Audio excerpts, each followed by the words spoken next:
Houston was booming in a lot of ways in 1904.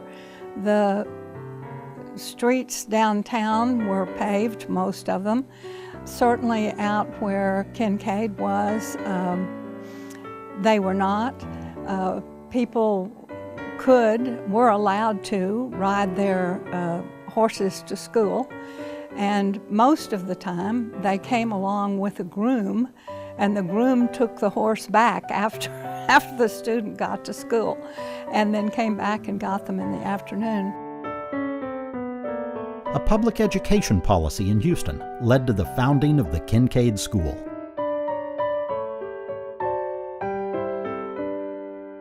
When a married woman married, she could no longer teach in the public schools.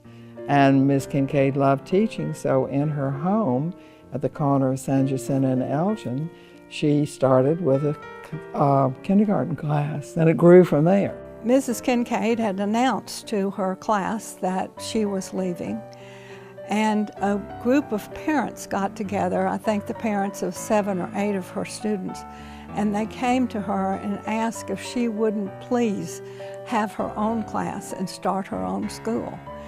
And she thought about it, and she said later that she talked about it for 3.5 minutes with her husband and decided to start a little school in her own dining room. Well, it was mostly a neighborhood school. The children walked because there were houses all around. They found it very pleasant. It was a very happy place. They had a big wood stove, and she picked out special boys to put wood in the stove every day, and they arrived early and felt very important to do that task. Interestingly enough, they were all in the same classroom, and while, say, the second graders were doing their reading and you were in first grade, she gave you something to do, and you just did it. There was none of this situation here where everything has to be silent while someone else is learning something. Margaret Kinkaid realized early on that the teacher had a duty to keep growing with the students. I think part of it is this attitude that learning is a life experience, and that students learn and teachers learn along with them, and teachers keep learning. They keep going to school and they keep learning new things. She went to the East every summer and studied at Columbia or other outstanding colleges where she could learn. Eventually, Mrs. Kinkaid saw the need for a board of trustees. Their duties were to expand the school and make the teaching environment important. So in general, whatever she wanted, they replied, yes, Ms. Kinkaid. And she got the most significant businessmen in the community whose children were in the school to back her. And they did financially, but she never gave them control. The bottom line was her ruling, and her, even with her board, you know, this was her school.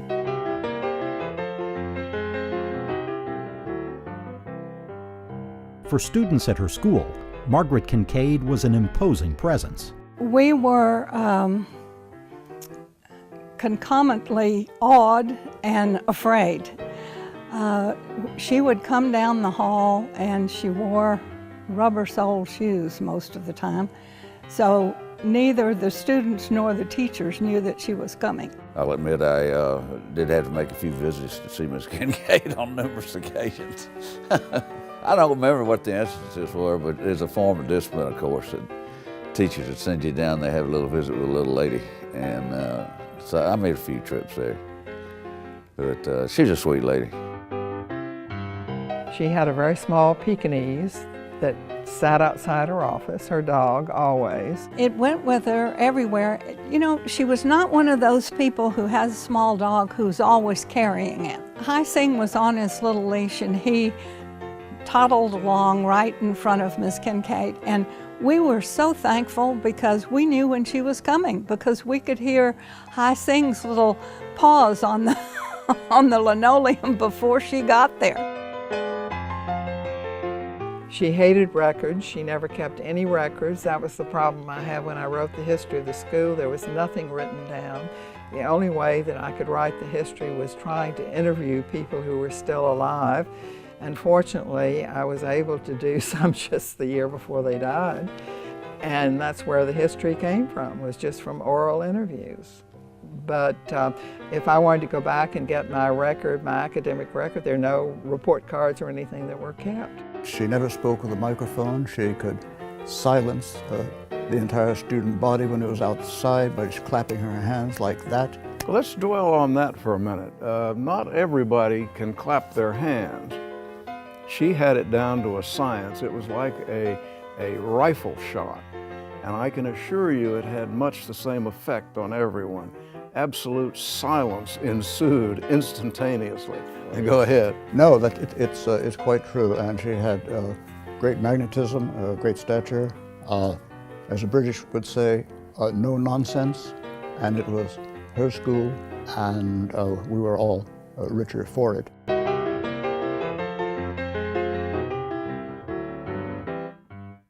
Mrs. Kinkaid often maintained discipline through her reputation. She had the presence. She was a rather large, buxom woman with steel gray hair, and although I don't remember it specifically, probably a rather steely eye, although she had to have a lot of compassion as well, but she masked it well when underlings were ushered into her presence. Sometimes she would ask for the teacher to come out of the classroom, and we all had great speculation about what that was, and usually it was absolutely nothing.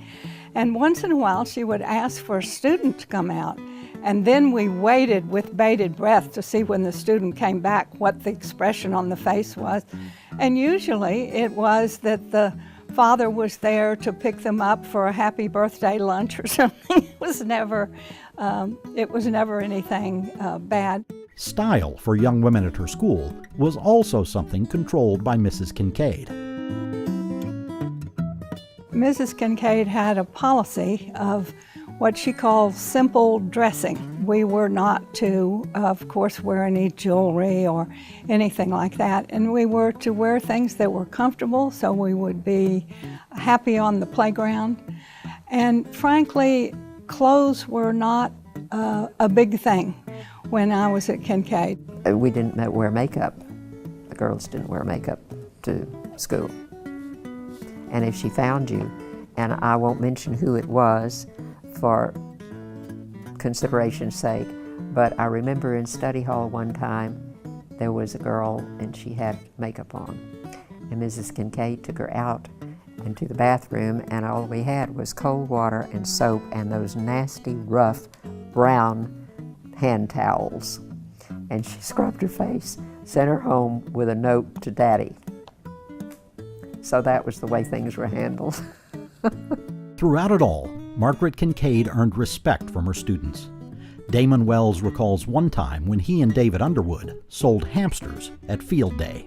We had no place to put the hamsters that we found when we came to field day, so we shared a table occupied by the potato salad sellers.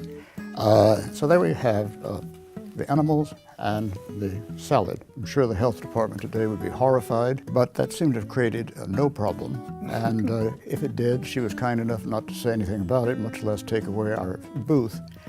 And I later found out that she had entered into our records. David and Damon are very loyal students. I cherish that coming from her. She was considerate and concerned, and you felt that you were important to her. She would sometimes ask me to come, and she would ask me my opinion about something that she was concerned about with the students.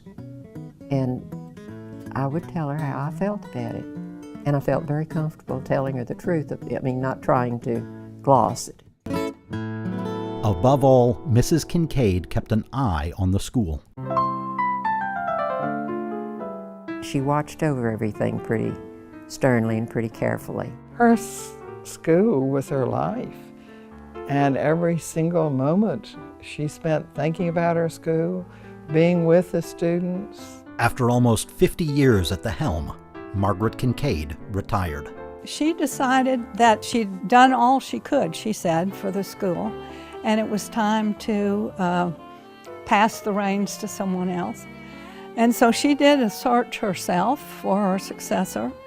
And the story was that when John Cooper walked up the steps to the school, she was looking out of her office window and saw him and said, "That's the one." He was a Yale-educated man, very enthusiastic, father of 7, and she saw in him the enthusiasm, I think, the drive that she had when she started. John was from the East, was more of a professional type manager, school person than Miss Kinkaid was. Probably needed someone like John because school got pretty large. And of course, John was around for a long, long time. We were saddened that she had retired, but he had so much energy that we just immediately got on the bandwagon of John Cooper. Margaret Kinkaid did not enjoy her retirement for long. She died in a single-car accident in December 1951.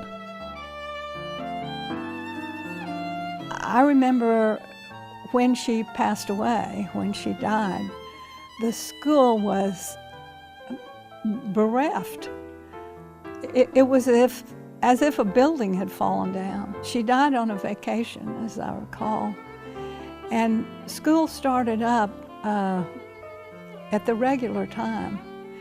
And Mr. Cooper came and said to all of us that Mrs. Kinkaid would have wanted us to continue in her memory, and we would miss her, yes, but we would go right on. There were still some people around who knew Mrs. Kinkaid when I first arrived, and John Cooper certainly knew her very well and told me many things about her. And it was all just everything one would hope for. She had a dream and a vision for teaching and learning, and she was immensely proud of founding and operating a great school. And she was good at it. I think the way the school has gone forward is to try to keep the values that Mrs. Kinkaid and Mr. Cooper after her had tried to instill in all of the students. And I think with a school as big as the one that we've got now, I think that's a difficult thing to do, and I admire the fact that they are trying to do that, and that the students that are here at Kinkaid now still feel that sense of family and continuity with all of us who are old-timers and graduated in the dark ages.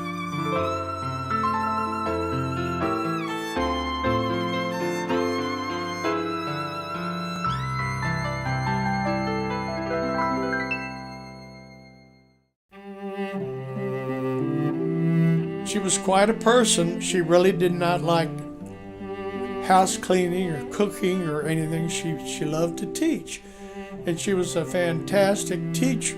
I've never really been able to find out exactly what she taught.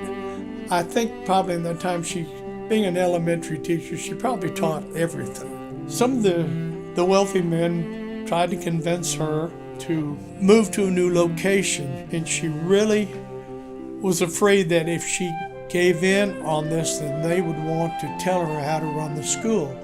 And that's one thing I've learned from Miss Kinkaid. You never told Miss Kinkaid what to do. People say, well, what did she give the school? Well, she gave her life to the school. But there were 2 big scholarships were given in her name, which they still give today.